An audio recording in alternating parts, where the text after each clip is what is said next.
Hello everyone, नमस्कार। मेरा नाम अभिजीत यादव है और आज के वीडियो में हम बात करने वाले हैं कि इंग्लिश या हिंदी मीडियम में सिविल सर्विसेज एग्ज़ाम देने से क्या फ़ायदे या नुकसान होते हैं। बहुत सारे लोगों के सवाल आते हैं कि भाई हिंदी मीडियम से लोग पेपर नहीं निकाल पाते या रैंक कम आती है या कुछ ऐसे इश्यूज़ बहुत लोगों ने मुझसे डिस्कस किए हैं। तो आज की वीडियो में हम उन्हीं सब इश्यूज़ का जवाब देंगे एंड मैं मेरी कोशिश रहेगी कि मतलब जितना मैं आपको क्लैरिटी दे पाऊँ इस पर मैं देने की कोशिश करूँगा। बट ऑब्वियस सी बात है, क्योंकि मैंने अपना पेपर इंग्लिश मीडियम से दिया था तो कुछ चीज़ें होंगी जो शायद मैं मिस कर जाऊँ। अगर मैं कुछ मिस करता हूँ तो मैं चाहूँगा आपसे कि भाई या आप ट्विटर, इंस्टाग्राम या नीचे कमेंट्स में मुझे बताइए कि मतलब क्या चीज़ मैंने मिस कर दी एंड किस चीज़ के बारे में मुझे और बात करनी चाहिए थी। मेरी भी नॉलेज बढ़ेगी, सबका फ़ायदा होगा। राइट। सो जो लोग मुझसे पहली बार मिल रहे हैं वो यहाँ रुक के कुछ ही बेसिक इन्फॉर्मेशन मेरे बारे में देख सकते हैं एंड लेट्स बिगिन। तो सबसे पहला सवाल हमारा बनता है कि भाई लैंग्वेज की चॉइस से क्या आपकी रैंक अफेक्ट करती है। तो एब्सोल्यूट टर्म्स में सबसे पहले आपको यहाँ पे आना है। एब्सोल्यूट टर्म्स में द आंसर इज नो। क्यों? सिर्फ और सिर्फ लैंग्वेज चॉइस से आपकी रैंक इतनी इफेक्ट नहीं होती जितनी इन बाकी तीन चीज़ों से होती है। तो ये बाकी तीन चीज़ें क्या है? सबसे पहला आता है आपका कॉन्फिडेंस। तो देखो, एक होता है बोलने वाली बात और एक होती है लिखने वाली बात। आप बोल कोई भाषा अच्छे से लेते हो इसका मतलब ये नहीं कि आप उसे लिख भी अच्छे से लोगे। एंड उल्टा भी होता है, बट थोड़ा कम होता है कि जो लोग लिख अच्छे से लेते हैं वो जनरली बोल अच्छे पाते हैं। बट लाइक ऐसा भी हो सकता है कि भाई आप लिख अच्छा लेते हो बट बोलने में आपको इतना कॉन्फिडेंस नहीं आता है। राइट। तो क्या आपका लैंग्वेज में कॉन्फिडेंस कम है? अगर हाँ तो आपकी रैंक इससे नीचे जा सकती है। क्यों? क्योंकि आप जब लिखने जाओगे अपनी बात तो आप उतनी क्लैरिटी से, उतनी सफाई से उस बात को शायद ना बोल पाओ एंड इस वजह से आपकी रैंक इफेक्ट हो सकती है। तो लैंग्वेज की चॉइस से नहीं, इट इज़ कॉन्फिडेंस आपको कितना है जो चीज़ आप बोल रहे हो उस पर। दूसरी चीज़ अब आती है कंटेंट, कि भाई क्या आपके पास करंट अफेयर्स या मतलब वेरियस एक्ट्स हैं, प्रोविजंस हैं, जो भी चीज़ें हैं सब पे कंटेंट बना हुआ है। क्या आपके पास पॉइंट फॉर्मेट में नोट्स हैं? अगर अब जैसे क्या होता है कि भाई इंग्लिश मीडियम वाले जो स्टूडेंट्स हैं उनके लिए ये कंटेंट प्रिपेयर्ड मिल जाता है। प्रिपेयर्ड कैसे? कि भाई आप कोचिंग इंस्टीट्यूट का कोई मटेरियल उठा लिया आपने तो सीधा सीधा आपको मेहनत नहीं करनी पड़ी, प्रिपेयर्ड कंटेंट आपको ये मिल गया। हिंदी मीडियम वाले जो बच्चे हो जाते हैं उनका जो एस्पिरेंट्स हो जाते हैं उनका क्या होता है कि they need to prepare their own content. Prepare own content, कि भाई आपको खुद से अपना सारा मटेरियल जोड़ना, इकट्ठा करना पड़ता है। आपको करंट अफेयर्स के नोट्स खुद से बनाने पड़ते हैं। तो इस वजह से क्या हो जाता है कभी कभार कि भाई हिंदी मीडियम वाले रैंक पीछे रह जाते हैं। क्यों? क्योंकि इनको मेहनत ज़्यादा लग रही है। तो मेहनत ज़्यादा लग रही है तो भाई मतलब जाहिर सी बात है, जब मेहनत का एक नंबर ऊपर जाएगा तो उस लोगों का सिलेक्शन का चांस थोड़ा कम हो जाता है। तीसरी चीज़ क्या होता है? प्रेजेंटेशन। अब ये बहुत ही एक इम्पॉर्टेंट चीज़ है जिसको मतलब जिस भी लैंग्वेज में आप पेपर दे रहे हो ये हमेशा मैटर करेगी। अगर आप इंग्लिश मीडियम से पेपर दे रहे हो, आपके मेंस में मार्क्स अच्छे नहीं आ रहे तो आपको प्रेजेंटेशन पे काम करना चाहिए। आप हिंदी मीडियम में पेपर दे रहे हो, आपके पास कंटेंट है, आपके पास लैंग्वेज स्किल्स हैं अच्छी, तो भी आपको प्रेजेंटेशन पे काम करना चाहिए। तो एट दिस पॉइंट मैं आपको प्रीवियस ईयर टॉपर हैं 2017 के अनुदीप दूरी शेट्टी, ही वॉज रैंक 1। तो इनका मैं आपको GS2 और GS3 की सैम्पल आंसर शीट दिखाता हूँ एंड उससे हम देख के पता कर सकते हैं कि भाई क्या किस चीज़ को मैं बोल रहा हूँ कि भाई प्रेजेंटेशन कैसी होनी चाहिए। तो ये जैसे एक सवाल देखिए, उन्होंने फोरम में टेस्ट सीरीज़ दी हुई है, तो अगर आप चाहें तो ये कॉपी आप फोरम IAS की वेबसाइट से या अनुदीप दूरी शेट्टी के वेबसाइट से ले सकते हैं। तो यहाँ पे सफाई देखिए, कितनी ही सफाई से उन्होंने लिखा हुआ है कि भाई सारी चीज़ अलग अलग से उन्होंने अंडरलाइन करी हुई है, पॉइंट्स में बताई हुई है। यहाँ पे उन्होंने फ्लो चार्ट ऐसे बनाया हुआ है। तो मतलब एग्जामिनर का काम उन्होंने बिल्कुल ही आसान किया हुआ है। ये उनका GS2 की कॉपी है। अब GS3 की कॉपी देखें तो भाई देखो, ये सवाल है GST पे उन्होंने रीजंस पहले तो 7 रीज़न दे दिए। तो मतलब एक तो ये इतना बड़ा इंप्रेशन बनता है कि भैया 7 पॉइंट दे दिए हैं, बहुत कुछ कवर हो चुका है ना। उसके बाद फिर उन्होंने अलग से लिख के नेगेटिव क्या है, कि भाई पॉजिटिव क्या है, ये सारी चीज़ें अलग से बता दी हैं। उसके बाद इन्होंने भाई मतलब डायग्राम भी बनाए हैं।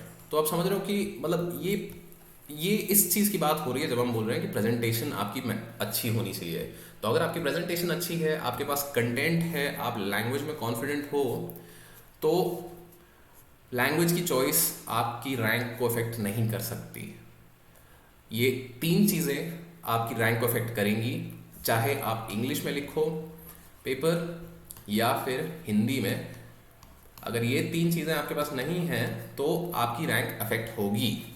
बट सिर्फ और सिर्फ ये चॉइस कि भैया आपने हिंदी में पेपर दिया या इंग्लिश में, उससे आपकी रैंक अफेक्ट नहीं होती है, राइट। तो अब कुछ बेसिक प्रोज कॉन्स की बात कर लेते हैं कि भाई इंग्लिश मीडियम में आपका सबसे बड़ी चीज़ रहती है अवेलेबिलिटी, कि आपको कंटेंट भी आसानी से मिल जाता है, टेस्ट सीरीज आसानी से मिल जाती है, आपको कोचिंग या मेंटरशिप आसानी से मिल जाती है।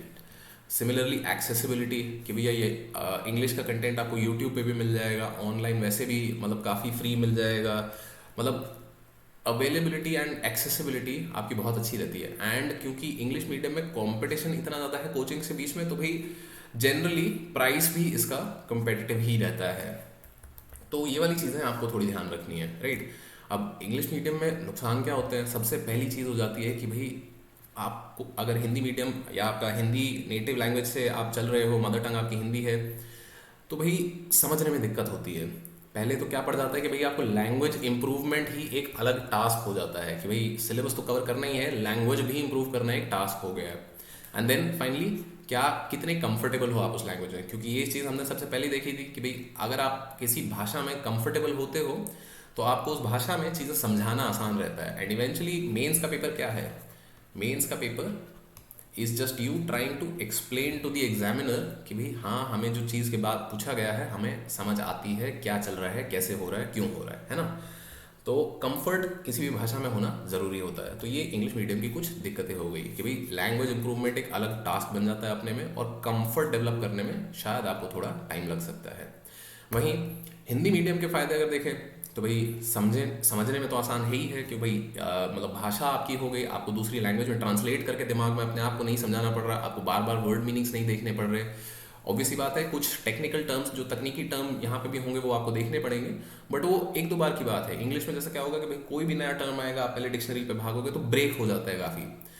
तो समझने में तो आसानी रहेगी ही, समझाने में भी आपको सहूलियत रहेगी। क्यों? क्योंकि निजी जब भाषा होती है तो उसमें कंफर्ट आपका काफ़ी अच्छे से बना होता है। ऑब्वियसली राइटिंग प्रैक्टिस आपको यहाँ भी करनी पड़ेगी, क्योंकि जब तक राइटिंग प्रैक्टिस नहीं करोगे तो क्लैरिटी नहीं आती है, राइट। तो सफाई और आसान तरीके से समझाने के लिए प्रैक्टिस तो आपको यहाँ भी करनी पड़ेगी। बट अब हिंदी मीडियम के कुछ नुकसान देख लेते हैं। अगेन सबसे पहला तो यही आता है कि भैया कंटेंट इतना आसानी से नहीं मिलता है आजकल। करंट अफेयर्स एंड इवन काफ़ी मटेरियल हिंदी में मिल जाता है। आई थिंक दृष्टि जैसे एक बड़ा इंस्टीट्यूट है, या विजन आईएएस जैसे बड़ा एक इंस्टीट्यूट है जो इस पे काम कर रहे हैं। काफ़ी और इंस्टीट्यूट्स हैं, अगर आपको कुछ और पता है तो प्लीज़ नीचे कमेंट्स में लिख के बाकी सबके साथ भी शेयर कीजिएगा।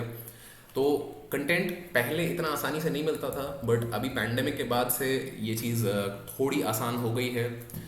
टेस्ट सीरीज़ अगेन एक दिक्कत रहती है कि भैया हिंदी मीडियम में टेस्ट सीरीज़ मिलती है तो मतलब अच्छी नहीं मिलती, तो ये भी एक दिक्कत रहती है। फिर अगेन हिंदी मीडियम वाले जो लोग हैं, मैंने बहुत सबसे पहली चीज़ तो ऑब्वियसली मैंने इतने आंसर नहीं देखे, मैंने करीब 10-12 लोगों के आंसर देखे होंगे, बट वो 10-12 लोगों में एक चीज़ कॉमन थी कि भाई प्रेजेंटेशन पे कोई काम नहीं कर रहा था। प्रेजेंटेशन जैसे मैंने आपको थोड़ी देर पहले अनुदीप दुरीशेट्टी के आंसर स्क्रिप्ट दिखाई, तो वहाँ पे आपने देखा कि भाई साफ सफाई और भाई फ्लो चार्ट बना रखा है उन्होंने, डायग्राम बना रखा है। ये सारी चीज़ें अगर आप हिंदी माध्यम से भी डालो अपने आंसर में तो क्या दिक्कत है, क्योंकि this will always improve marks. तो यहाँ पे जो लोग एफर्ट नहीं करते हैं वो फिर नुकसान में चला जाता है आपका। एंड फाइनली मेहनत थोड़ी तो ज़्यादा लगेगी। क्यों? क्योंकि भैया जहाँ पे आप इसको इस तरीके से समझो कि एक होता है पहाड़ पे जाने का मतलब पक्का रास्ता है ना, कि भाई मतलब सब लोग यहीं से जाते हैं, सारे कोशिश कर चुके हैं, एंड मतलब तुम्हें पता है कि भाई उस रास्ते से जाओगे तो कोई दिक्कत नहीं आएगी, रास्ते में शायद चाय की टपरी वगैरह और पानी वानी पीने के लिए रेस्ट स्टॉप भी आ जाएंगे।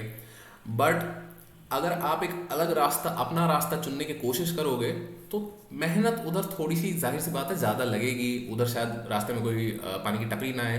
बट अगर आप तैयारी करके चल रहे हो कि भाई अपना पानी साथ ले लिया, अपना चाय की तैयारी लेके चल दिए, तो ये ऐसी भी मेहनत नहीं है कि नहीं हो सकती। नया रास्ता ढूंढने वाले को पायनियर बोला जाता है। क्यों? क्योंकि भैया इन्होंने दिखाया कि पहाड़ की चोटी तक पहुंचने के लिए और भी तरीके हैं, सिर्फ एक तरीका नहीं है पहाड़ की चोटी तक पहुंचने का। एंड ये जो पायनियर होते हैं, ये लोग फिर औरों के लिए रास्ता खोलते हैं। दे enable others to achieve.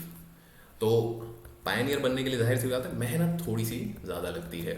So that's it for today's video.